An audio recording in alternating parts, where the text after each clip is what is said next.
जय माँ भक्तों। आज मैं बताने वाली हूँ आपको सीता नवमी के बारे में। सीता माता की पूजा करना और अखंड सौभाग्यवती होने के लिए उनकी पूजा अर्चना करना, उनका जन्मदिन मनाना बहुत ही आवश्यक है। बैसाख माह में बहुत सारे त्यौहार पड़े हैं, जैसे अक्षय तृतीया, गंगा सप्तमी, सीता नवमी। तो आज हम सीता नवमी की बात करेंगे। इस तिथि में माता सीता का जन्म हुआ था, इसीलिए सीता नवमी का त्यौहार मनाया जाता है। चलो सबसे पहले हम जान लेते हैं कि हमें ये व्रत करना कब है। बैसाख माह के शुक्ल पक्ष की नवमी तिथि का प्रारंभ 28 अप्रैल को शुक्रवार को शाम को 4:01 से हो रहा है।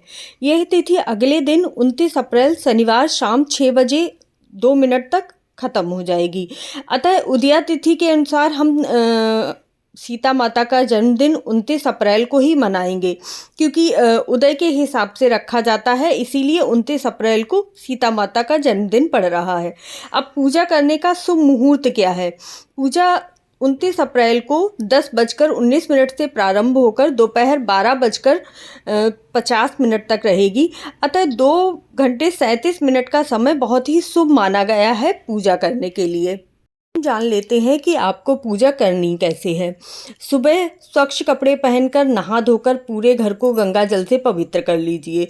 उसके बाद पीले कपड़े पर राम भगवान और सीता माता के चित्र को विराजमान कीजिए।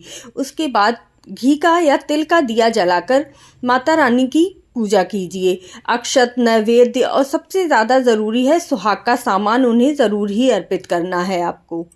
माता रानी को खीर का भोग लगाइए और श्री सीताय नमः का जाप कीजिए 108 बार। जानेंगे कि सीता नवमी का व्रत करने का महत्व क्या है। देखो, राम भगवान सीता माता को कितना प्रेम करते थे, ये इसका वर्णन रामचरितमानस में हमें मिलता है।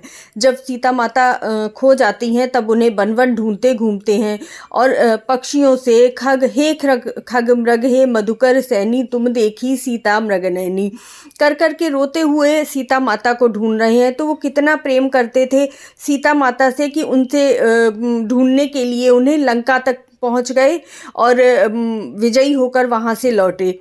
तो सीता माता के प्रेम के वशीभूत होकर ही उन्होंने ये सब किया। तो अगर पति की लंबी आयु के लिए और सुहागन स्त्रियां अपने सुख और वैभव को बढ़ाने के लिए ये व्रत करती हैं तो बहुत ही अच्छा है।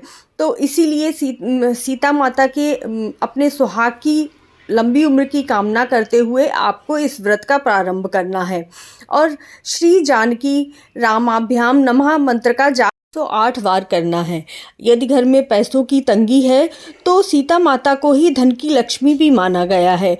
इस दिन माता को खीर का भोग लगाइए और इस खीर को कम से कम 7 कन्याओं में बांट दीजिए। आपके घर से पैसों की तंगी खत्म हो जाएगी। अगर आप मनचाही शादी करना चाहते हैं तो प्रभु श्री राम के साथ ही माता सीता की पूजा अर्चना कीजिए। यदि आपका विवाह लंबे समय से टल रहा है या कुछ रुकावटें आ रही हैं तो हल्दी की 5 गांठ लीजिए, उन्हें पीले कपड़े में लपेट लीजिए और अपने मनपसंद जीवन साथी की कामना करते हुए यह पोटली माता के चरणों में अर्पित कर दीजिए। माता रानी आप पर कृपा बरसाएंगी, ऐसी मेरी मनोकामना है।